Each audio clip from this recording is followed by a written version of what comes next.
جمیل سارے فَإِمَّا يَأْتِيَنَّكُم مِّنِّي هُدًى فَمَن تَبِعَ هُدَايَ فَلَا خَوْفٌ عَلَيْهِمْ وَلَا هُمْ يَحْزَنُونَ۔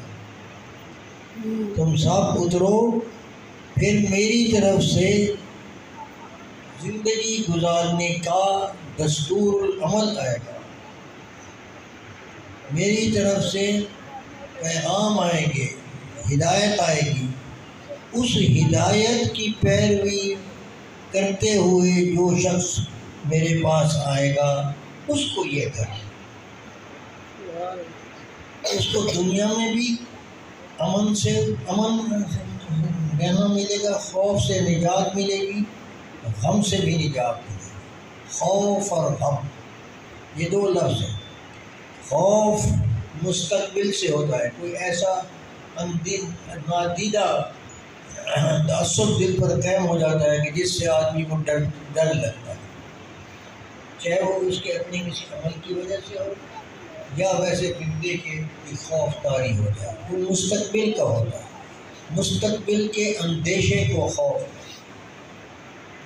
اور ماضی میں کوئی غلطی ہو گئی ہو تو اس کی پشیمانی اور غم، ماضی بھی مطمئن ہوگا آدمی کا، مستقبل بھی روشن ہوگا اگر میری بھیجی ہوئی ہدایت کے مطابق زندگی گزارتا۔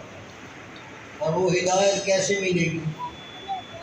میرے بھیجے ہوئے نبی کے ذریعے، ایلچی کے ذریعے سے، نبی کے ذریعے سے، اس کے ذریعے سے وہ ہدایت ملے گی کہ تم نے دن رات کیسے گزارنے ہیں اور یہاں کیا کارروائی کرنی ہے، اس کے مطابق آنا۔ اور دوسرا یہ کہ اگر اس کے مطابق عمل کر کے نہ آئے تو پھر یہ ٹھکانہ کھڑا ہے، وہ جہنم، وہ آگ ہے، وہ تمہارا مقدر۔